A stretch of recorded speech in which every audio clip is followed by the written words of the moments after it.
Good afternoon, morning, or evening. I am the Mainly Digger, and in this video I'm at Fort Edgecomb. This is what the fort looked like, or the basic design of the fort, which you can kind of see. I'll move over. Bam, octagonal. I've explained that. Not metal detecting. And all of a sudden, I'm feeling very vulnerable.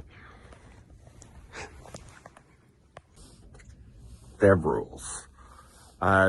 Fort Edgecomb is what I like to call an embargo fort.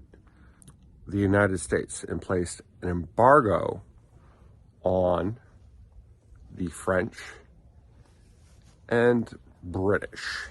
We had just fought the British and won our freedom.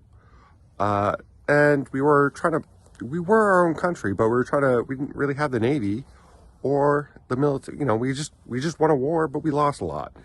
So we hadn't established a real Navy yet. Both the French and English navies, especially the French or the English, considered Americans still English.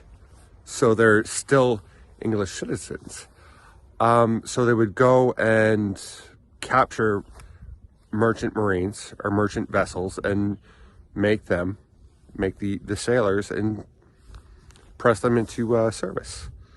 So Americans didn't like that much, and we wanted to stay out of the Napoleonic Wars. We wanted nothing to do with that at all. So this is what we did. We put an embargo on them. You can't trade with us. We're not going to trade with you. And then the War 1812 happened. A little bit to the War of 1812. Anyway, so this Fort Edgecomb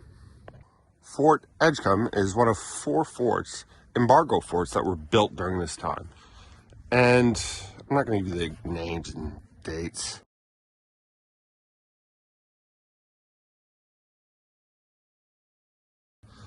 But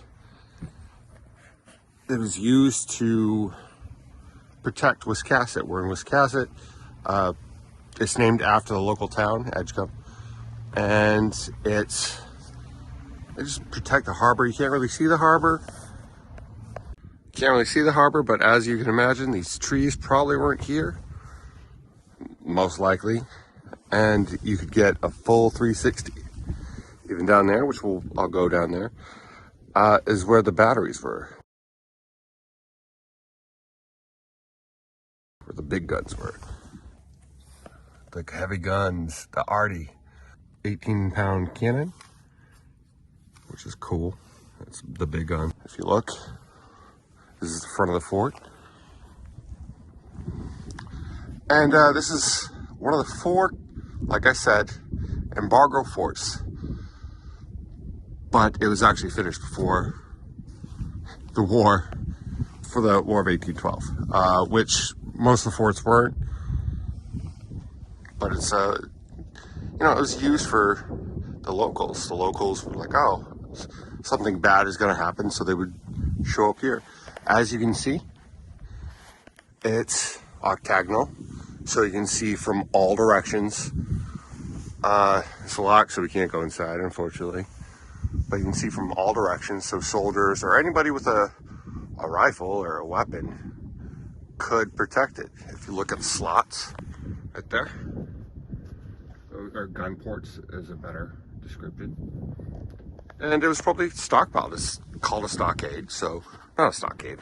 I think it's probably called a stockade too, but like you had food, you had supplies, you had guns, you had weapons.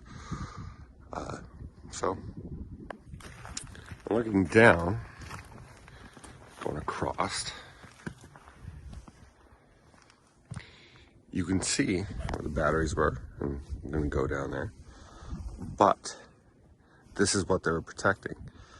Wiscasset was, during those times, especially shipping back to Europe, was a huge port.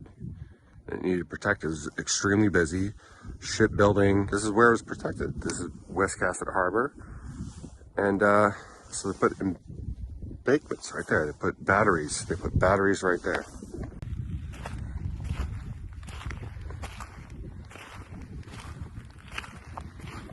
So the guns aren't there and everything's overgrown, but there would definitely have been a large cannon right here. You can kind of see the shape.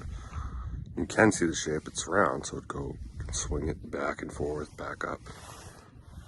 And it's a gorgeous spot where you can defend from and observe anything that's coming into the harbor or out of the harbor.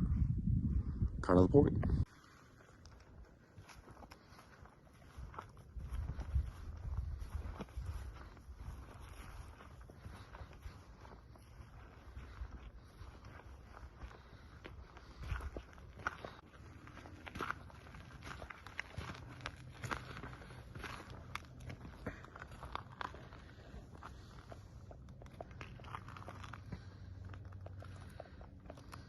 And I would almost guarantee that this was used very natural for boats to come in and unload stuff and then load.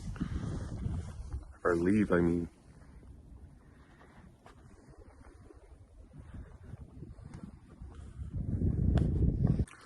So, it's a little bit to the War of 1812. I'm not going to explain the War of 1812. I pretty much already have. This is what the fort looked like. Or the basic design of the fort, which you can kind of see. I'll move over. Bam, octagonal. I've explained that.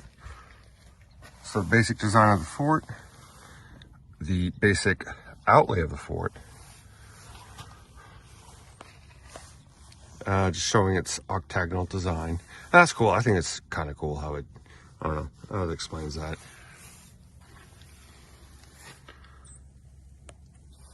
The heavy guns, the arty, and it's a artilleryman's inventory list, and it's kind of cool. I think that's cool. Anyway, more pictures.